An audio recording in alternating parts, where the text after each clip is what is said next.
Единствена мерка која дава ефекти против загадувањето останува ветерот. Сите други се само мерки за намалување на револтот кај народот и мерки кои не го решаваат проблемот со изворот на загадување, сметаат невладините организации.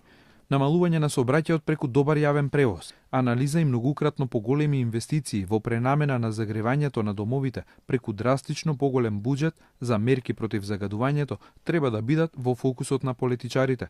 Според нив, со ова темпо и со толку малку пари предвидени за борба со загадувањето, ќе ни требаат 50 години додека да видиме некој ефект. Треба сериозно да се свати проблемов и да се работи на негово намалување. А тоа не може со толку мал буџет, значи со субвенции недобро анализирани каде и што како треба да се прави, значи ако направиме пресметка со ваков тип на субвенции, домашното затоплување у Скопје само над 50 години ни треба да го намалиме.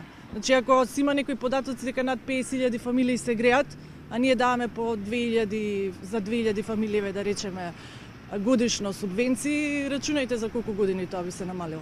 Дека ќе ни треба многу време додека да ги замениме ќумбињата на дрва и ќумур со пелети, потврдува и јавниот повик на град Скопје, на кој од денеска граѓаните може да конкурираат по принципот прв дојден прв услужен за субвенција од 70%, но не повеќе од 30.000 денари за печка на пелети.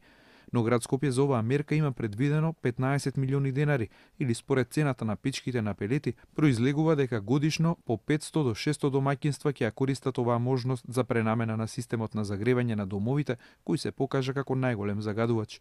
Долгорочно гледано, според невладините, проблематично е и тоа што власта во новите законски решенија ја трга обврската секоја градба пред да биде изградена, да има обврска да направи стратегиска оценка за влијанието врз животната средина, што е показател дека ќе се гради кај ќе се стигне и дека бизнис интересот ќе биде поважен од загадувањето.